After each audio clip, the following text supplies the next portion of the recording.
Hi, Ray Nolan, Specialized Solar Systems. Today I introduce you to an energy solution we completed for our client, Garden Route Game Lodge.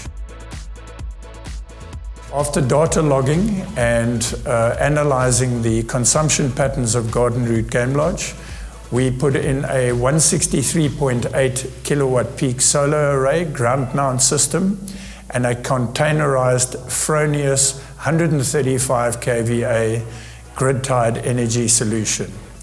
We chose Fronius so that at any stage in phase 2, if the client chooses, we can add a battery energy storage system in an AC coupled solution.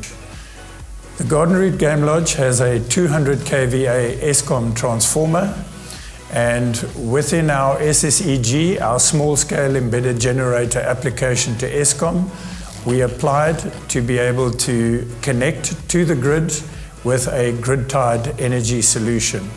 We also applied for excess energy feedback, so any energy produced by the solar system that is not being consumed during the day by the Garden Route Game Lodge will be fed back into the Eskom grid.